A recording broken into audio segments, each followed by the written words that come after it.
আমরা আশা করেছিলাম বাংলাদেশের যারা বিপ্লবের ফসলভোগী আছে, সুবিধাভোগী আছে, তারা এই বিপ্লবকে ধারণ করে এই বিপ্লব, জুলাই বিপ্লবের উপর তারা কাজ করবে। কিন্তু আমরা অবাক হয়েছি, আজকে বিপ্লবের ফসলভোগ করে 2 বছর আমরা পার করছি। বাংলাদেশ জামাত ইসলামী এবং জামাত ইসলামীর আমির ডক্টর শফিকুর রহমান এবং তার নেতৃত্বে জামাত ইসলামী এবং ইসলামী ছাত্র শিবিরের জনশক্তি এবং দায়িত্বশীলরা শহীদদেরকে নিয়ে যে পরিমাণ কাজ করেছে, অন্যান্য রাজনৈতিক দলের, বিশেষ করে আজকে যারা ক্ষমতায় আছে, আমরা যদি বিএনপির কথা বলি, সে জায়গায় তারা, আমাদের কাছে মনে হচ্ছে তারা জুলাই বিপ্লবকে সঠিকভাবে ধারণ করছে না। আজকে বিপ্লবের 2 বছর পার হচ্ছে, এখন পর্যন্ত জুলাই স্মৃতি মিউজিয়াম তারা চালু করতে পারেনি। তারা বলে আমরা বিপ্লবকে ধারণ করি। তাহলে বিপ্লবকে যদি ধারণ করে, তাহলে জুলাই স্মৃতি মিউজিয়াম প্রস্তুত অবস্থায় থাকার পর কেন আপনারা চালু করতে পারছেন না? এবং আমরা একই সাথে দেখতে পাচ্ছি এই শহীদ পরিবারগুলো আস্তে আস্তে বিচারের জন্য ঘুরছে, কিন্তু বিচারের নামে আমরা দেখতে পাচ্ছি যারা খুনি তাদেরকে আজকে বিভিন্ন জায়গায় দায় মুক্তি দেওয়া হচ্ছে। আমাকে বলতে হবে, জামাত ইসলামকে পরিষ্কার করে বলতে হবে, এই বিপ্লবের একমাত্র ধারক জামাত ইসলামী। কে কি বললো জানার দরকার নাই। উনাকে বলবেন স্থপতি, উনাকে বলবেন মাস্টার মাইন্ড, উনাকে বলবেন মনে পিছনে ছিল। কেন রে ভাই? আমরা সঠিক ইতিহাসটাকে নিয়ে যদি চর্চা না করি, ঘটনা যেটা ছিল, যারা নেতৃত্ব দিয়েছেন, যারা অংশগ্রহণ করেছেন, সব মিলে সত্য ইতিহাসটাকে যদি আমরা তুলে ধরতে পারি, তাহলে জাতি উপকৃত হবে। আর যদি না হয়, তাহলে আমরা আমাদের অতীতের যত ইতিহাস আছে আমরা দেখতে পাই, প্রত্যেক ইতিহাস কোনো না কোনোভাবে বিকৃত করা হয়েছে। আমরা জুলাইয়ের ইতিহাস অন্তত বিকৃতি অবস্থায় দেখতে চাই না। জুলাইয়ের, আমি যে কথাটা বারবার বলার চেষ্টা করি, জুলাইয়ের কোনো মহানায়কও নেই, কোনো ইমামও নাই, কোনো মাস্টার মাইন্ডও নেই। জুলাইয়ের যদি ইমাম থাকে, মহানায়ক থাকে, মাস্টার মাইন্ড থাকে, তারা হচ্ছে আমাদের শহীদ আবু সাইদ, শহীদ আলী রায়হান, শহীদ ওয়াসিম, শহীদ শান্ত। এবং বিপ্লবে আমাদের যে 2000 আমাদের ভাই বোনরা জীবন দিয়েছে, তারাই হচ্ছেন আমাদের ইমাম। আমাদের যারা গাজী হয়েছে, পঙ্গু হয়েছেন, তারাই হচ্ছেন আমাদের মূল রূপকার। সে কারণে এই মানুষগুলোর কথা যেন আমরা সবসময় শ্রদ্ধার সাথে স্মরণ করি। এই মানুষদের আত্মত্যাগের মাধ্যমে আজকে আমরা নতুন বাংলাদেশ পেয়েছি। আজকে বাংলাদেশ ফেসিবাদ মুক্ত হয়েছে। আজকে আমরা স্বাধীনভাবে কথা বলতে পারছি। এই বিপ্লবের শুরু থেকে শেষ পর্যন্ত নীতি নির্ধারণ এবং মাঠ পর্যায়ের সমন্বয়ের সাথে আল্লাহ তাআলা আমাদেরকে কাজ করার সুযোগ দিয়েছে। এবং বিপ্লবের কঠিন সময়গুলোতে 18 জুলাই যখন ইন্টারনেট চলে যায়, ওই সময় থেকে 1 আগস্ট পর্যন্ত যখন প্রথম সারির সমন্বয়করা অনুপস্থিত ছিল, পরবর্তীতে তাদেরকে ডিবি কার্যালয়ে নিয়ে যাওয়া হয়। ওই সময়ে আন্দোলনের নীতি নির্ধারণ করা, মাঠ পর্যায়ের সমন্বয় করা, প্রতিদিনের কর্মসূচি প্রণয়ন করা, বিভিন্ন অংশীজনদের সাথে, দেশীয় এবং আন্তর্জাতিক স্টেক হোল্ডারদের সাথে যোগাযোগ করা, অফলাইনের মাধ্যমে সারা দেশব্যাপী আমাদের আন্দোলনকে ছড়িয়ে দেওয়া, গণহত্যা এবং শিশু হত্যার ডকুমেন্টেশনগুলো সারা দুনিয়াব্যাপী ছড়িয়ে দেওয়া, এবং এই ডকুমেন্টেশনগুলো ছড়িয়ে দেওয়ার ক্ষেত্রে আমাদের বর্ডারের সেম ব্যবহার করে দেশের বিভিন্ন প্রান্তে ছড়িয়ে দেওয়া, এবং আমাদের প্রথম সারির সমন্বয়কদের মধ্যে বিভিন্ন ধরনের গ্রুপিং, ওই গ্রুপিং তাদেরকে ওই সময় শান্ত করে আন্দোলনকে সঠিক পথে পরিচালিত করা, এই সকল ঘটনার প্রবাহগুলো আমরা আজকে আমাদের যেই বইটির মোড়ক উন্মোচিত হচ্ছে সেখানে আপনারা পাবেন। আমরা আশা করছি ইতিহাসের একটা গুরুত্বপূর্ণ দলিল হবে এই বইটি। এবং এই বিপ্লব নিয়ে আমরা আশা করেছিলাম বাংলাদেশের যারা বিপ্লবের ফসলভোগী আছে, সুবিধাভোগী আছে, তারা এই বিপ্লবকে ধারণ করে এই বিপ্লব, জুলাই বিপ্লবের উপর তারা কাজ করবে। কিন্তু আমরা অবাক হয়েছি, আজকে বিপ্লবের ফসলভোগ করে 2 বছর আমরা পার করছি। বাংলাদেশ জামাত ইসলামী এবং জামাত ইসলামীর আমির ডক্টর শফিকুর রহমান এবং তার নেতৃত্বে জামাত ইসলামী এবং ইসলামী ছাত্র শিবিরের জনশক্তি এবং দায়িত্বশীলরা শহীদদেরকে নিয়ে যে পরিমাণ কাজ করেছে, অন্যান্য রাজনৈতিক দলের, বিশেষ করে আজকে যারা ক্ষমতায় আছে, আমরা যদি বিএনপির কথা বলি, সে জায়গায় তারা, আমাদের কাছে মনে হচ্ছে তারা জুলাই বিপ্লবকে সঠিকভাবে ধারণ করছে না। আজকে বিপ্লবের 2 বছর পার হচ্ছে, এখন পর্যন্ত জুলাই স্মৃতি মিউজিয়াম তারা চালু করতে পারেনি। তারা বলে আমরা বিপ্লবকে ধারণ করি। তাহলে বিপ্লবকে যদি ধারণ করে, তাহলে জুলাই স্মৃতি মিউজিয়াম প্রস্তুত অবস্থায় থাকার পর কেন আপনারা চালু করতে পারছেন না?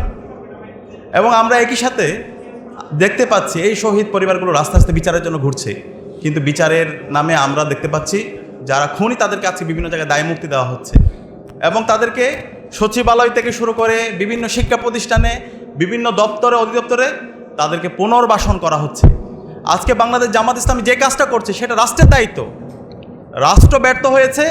বাংলাদেশ জামাত ইসলামীর আমির ডাক্তার শফিকুর রহমান নেতৃত্বে সর্বপর্যায়ের নেতৃবৃন্দ সে কাজ করেছে।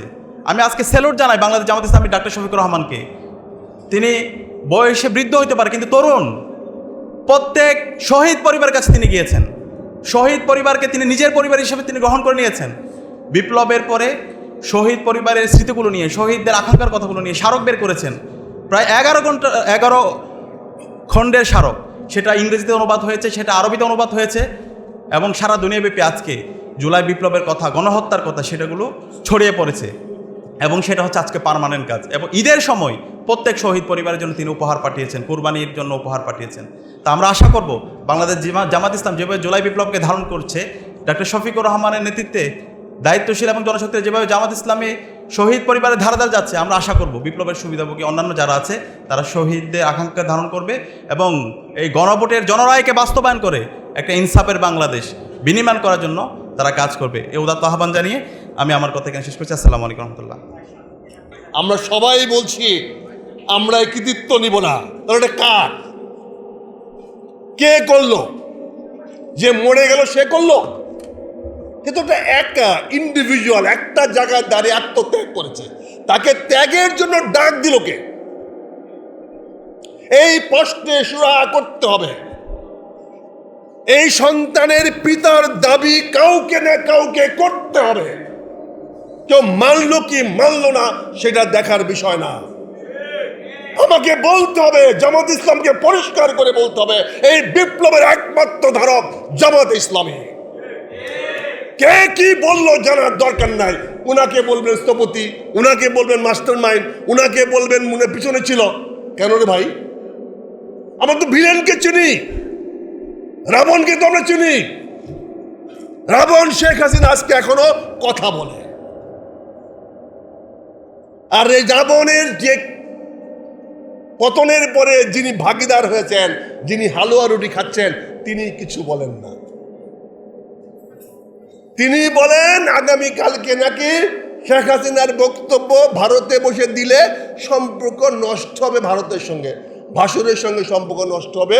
আমাদের পররাষ্ট্র প্রতিমন্ত্রী বলেছেন। আমার বিনীত অনুরোধ, জুলাইয়ের 2 বছর বিপ্লবের চলে যাচ্ছে, আজকে 2 বছর পরিসমাপ্তি হচ্ছে। আমরা তো কথা বলেছি, আমরা তো পিছনের সারির লোক ছিলাম না। আমরা অ্যাক্টিভ রোল প্লে করি, প্রকাশ্যে হোক গোপনে হোক। তারেক সাহেবের সঙ্গে তো আমাদের লাস্ট কথা হয়েছে, আমার কথা হয়েছে। উনি কি বলেছেন আমি জানি না। শেখ হাসিনার পতনের ব্যাপারে ওনার 4 তারিখের মন্তব্য কি আমার চেয়ে বেশি কেউ তো জানে না, বিকজ ওনার সঙ্গে আমার কথা হয়েছে। কাজে আমি বিনয়ের সঙ্গে ডক্টর শফিকুর রহমান সাহেবকে অনুরোধ করব, স্যার সময় আসছে, দাবিদার হন, দাবি করেন। এত নায়ক দেওয়া হবে না, একজন মহানায়ক দরকার, যার পিছনে আমরা কাতারবন্দী হব। আমরা গতবার শুধু নেতৃত্বের কারণে আমরা পিছিয়ে গেছি। আগামীতে আপনি সময় নেন, ঘোষণা দেন, এই জুলাই বিপ্লব শেখ হাসিনাকে সরানো ছাড়া জামাত ইসলামের সামনে আর কোনো গত্যন্তর ছিল না। কাজে শেখ হাসিনাকে সরানো হয়েছে, তার কৃতিত্ব জামাত ইসলামের ডক্টর শফিকুর রহমানের। ধন্যবাদ। আসসালামু আলাইকুম। কালচারাল ফ্যাসিস্ট যারা জুলাইয়ের বিরুদ্ধে একটা গোষ্ঠীর অবস্থান এবং আমাদের যে আকাঙ্ক্ষা নিয়ে এই জুলাই, সেই জুলাইটাকে ভিন্নভাবে তার উপস্থাপন করার জন্য ধরনের ষড়যন্ত্র করে যাচ্ছে আমরা দেখতে পাচ্ছি। অথচ শুধুমাত্র ছাত্র জনতার আহ্বানে গড়ে ওঠা, এরপরে যেভাবে জনতার ঢল, সকল পেশার সকল মতের মানুষ যেভাবে জুলাইকে নিয়েছিলেন, জুলাইকে ধারণ করেছিলেন, 1-2 বছরের ব্যবধানে আমরা এখন এসে দেখতে পাই যে এর সঠিক ইতিহাসটাই বিকৃতি করার এক ধরনের চক্রান্ত অব্যাহত আছে। এবং যে হাসিনার যে জুলুমতন্ত্র, হাসিনা যেভাবে জুলুমতন্ত্র প্রতিষ্ঠিত করেছিল, এবং অন্তত যদি আমরা 15.5 বছরের পরে জুলাই আন্দোলনের সময়ে সেই গণহত্যার কথাও চিন্তা করি, তাহলে প্রায় 2000-এরও অধিক মানুষকে হত্যা করা হয়েছে, শত শত হাজার হাজার লাখো লাখো মানুষকে আহত পঙ্গুত্ব করা হয়েছে। অথচ আমরা এই সব কিছুর এখন পর্যন্ত উল্লেখযোগ্য কোনো বিচারিক আমরা দৃশ্যমান কোনো কিছু দেখছি না। 2 বছরের ব্যবধানে সবার বিচার করা হয়নি, এবং আওয়ামী লীগের সাথে যে তার 14 দলীয় সহযোগী ছিল, এবং এবং প্রশাসনের যারা ছিল, প্রশাসনের সাথে বিভিন্ন বাহিনী যারা ছিল, সকল বাহিনীর এই জুলাইয়ের যোদ্ধাদের বিরুদ্ধে অবস্থান নিয়েছিল, তাদের ব্যাপারে কোনো আমরা দৃশ্যমান কোনো কিছু দেখি না। আমি আজকের এই আয়োজন থেকে অন্তত এতটুকু বলতে চাই যে আমরা সেদিন সবাই মাঠে ছিলাম, দেখেছি দৃশ্য। আমরা চাই যে শহীদদের পরিবারকে যেমন পুনর্বাসন দরকার, ঠিক তেমনি সঠিক বিচার দরকার, হাসিনার বিচার দরকার এবং হাসিনার সহযোগীদের বিচার দরকার। এবং সেই সাথে আরেকটি বিষয়, যেহেতু আজকে বইয়ের মোড়ক উন্মোচন করা হচ্ছে, অনেক আমিরে জামাত বলেছেন, বিশেষ করে আখতারুজ্জামান সাহেব বলছেন যে আমরা সঠিক ইতিহাসটাকে নিয়ে যদি চর্চা না করি, ঘটনা যেটা ছিল, যারা নেতৃত্ব দিয়েছেন, যারা অংশগ্রহণ করেছেন, সব মিলে সত্য ইতিহাসটাকে যদি আমরা তুলে ধরতে পারি তাহলে জাতি উপকৃত হবে। আর যদি না হয় তাহলে আমরা আমাদের অতীতের যত ইতিহাস আছে আমরা দেখতে পাই প্রত্যেক ইতিহাস কোনো না কোনোভাবে বিকৃত করা হয়েছে। আমরা জুলাইয়ের ইতিহাস অন্তত বিকৃতি অবস্থায় দেখতে চাই না।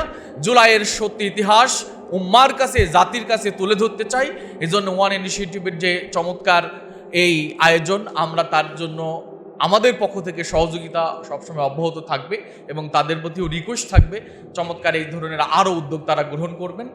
সম্মানিত সভাপতি সহ সবাইকে অসংখ্য ধন্যবাদ জানিয়ে আমার বক্তব্য শেষ করছি। আসসালামু আলাইকুম ওয়া রাহমাতুল্লাহ।